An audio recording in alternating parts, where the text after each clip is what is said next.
Half an hour later, Cam was almost at the end of the third chapter.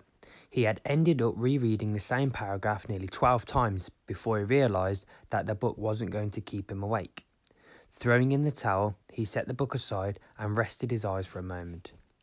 As soon as he began to drift off to sleep, he felt the entire hotel shake.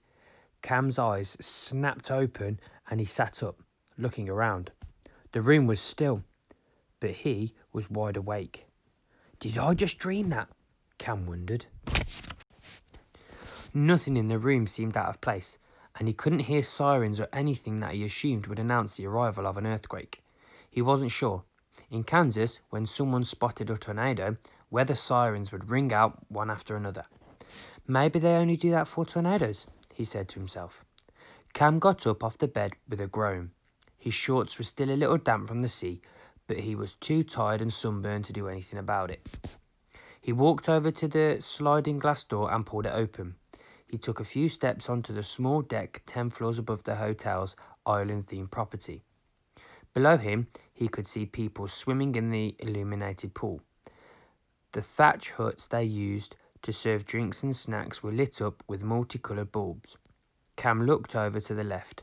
The fire feast was already underway. Just as his dad had said, there were people playing with fire on the stage. Cool, Cam said, feeling as though he was the only one missing out.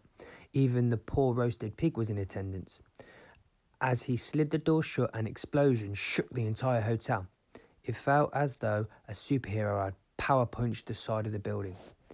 Cam jumped back as the glass on the patio door shattered. Shards fell into the room, so he quickly pulled on his sandals.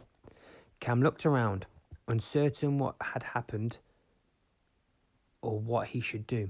It sounded like the people in the rooms next to his were scurrying around. Afraid to peek his head out through the jagged opening in the patio door, he stood back a metre or so and tried to look outside. Amazingly, the island seemed to be glowing a little brighter. It was like the flames from the fire feast were lighting up the rest of the island. The sky had gone from purple to a dark shade of orange. Down at the fire feast, people were gathered around and looking up at something he couldn't see.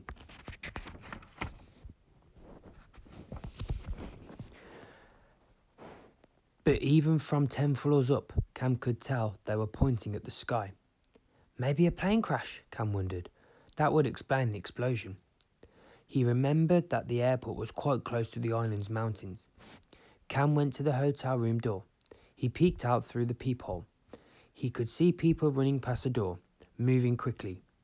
He put his hand on the door handle to open it for a better look. A second explosion rocked the hotel, almost knocking Cam to the ground. Definitely not a plane, Cam realised.